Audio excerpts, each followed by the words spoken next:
రాజకీయాలపై మెగాస్టార్ చిరంజీవి కీలక వ్యాఖ్యలు చేశారు. నేను పిఠాపురం వెళ్తున్నానని జరుగుతున్న ప్రచారం అవాస్తవమన్నారు. తాను రాజకీయాలకు అతీతంగా ఉన్నానన్నారు. ప్రచారానికి రావాలని పవన్ తనను పిలువలేదన్నారు. అయితే తమ్ముడు పవన్ రాజకీయంగా ఎదగాలని కోరుకుంటున్నానన్నారు.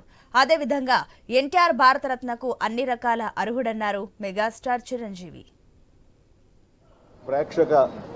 ప్రేక్షకులు అలాగే నాకు ఎన్నో అవకాశాలు ఇచ్చి ఈ రోజున నన్ను నేను ఇలాగా తీర్చిదిద్దుకోవడానికి కారణభూతమైనటువంటి నా డైరెక్టర్స్కి, నా నిర్మాతలకి, నా ఇతర టెక్నీషియన్స్కి, ప్రతి ఒక్కరికి ఎవరైతే దోహదపడ్డారో ప్రతి ఒక్కరికి నేను ధన్యవాదాలు తెలియజేసుకుంటూ ఈ అవార్డ్ ఇదంతా వారి సహకారం నేను ఈ ఎత్తుకు ఎదగడానికి కారణమైనటువంటి వారందరిదీ. కాబట్టి ఈ సందర్భంగా మరొకసారి నా సంతోషాన్ని తెలియజేసుకుంటూ నేను ధన్యవాదాలు తెలియజేసుకున్నాను. Thank you so much.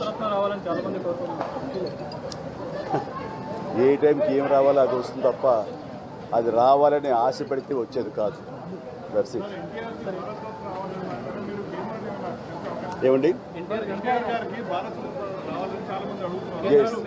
నిజంగా ఇది వారికి ఎంతైనా రావడం సముచితం. రావాలని నేను కూడా మనస్ఫూర్తిగా అభిలషిస్తున్నాను, రావాలని కోరుకుంటున్నాను. అది ప్రభుత్వ పరంగా చేస్తే కనుక త్వరితగతిన అది సాకారం అవుతుంది.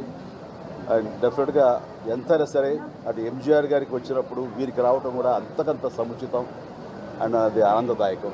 దానికి నేను ఎదురు చూస్తుంటాను, నేను కోరుకుంటున్నాను రామారావు గారికి భారతరత్న రావాలి. ఏమా నేను రాజకీయాలకు అతీతంగా ఉన్నాను అనుకోవచ్చు.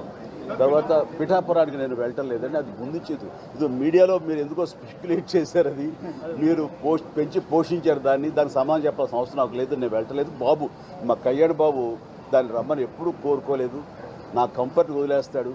ఆయన తను బాగుండాలి, తన జీవితంలో అనుకున్నది కోరి సాధించాలన్న అభిలషిస్తాను. నేను నాకు ఆశీస్సు అందజేస్తాను.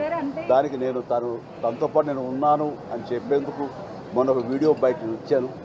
అండ్ ఖచ్చితంగా మా తమ్ముడి యొక్క అభివృద్ధిని, మా తమ్ముడు రాజకీయంగా ఎదగటానికి ఎప్పుడు మా కుటుంబ సభ్యులు మేము మనస్ఫూర్తిగా మనసావాచ కోరుకుంటాం. అలాగే ప్రేక్షకులు అలాగే నాకు ఎన్నో అవకాశాలు ఇచ్చి ఈ రోజున నన్ను నేను ఇలాగా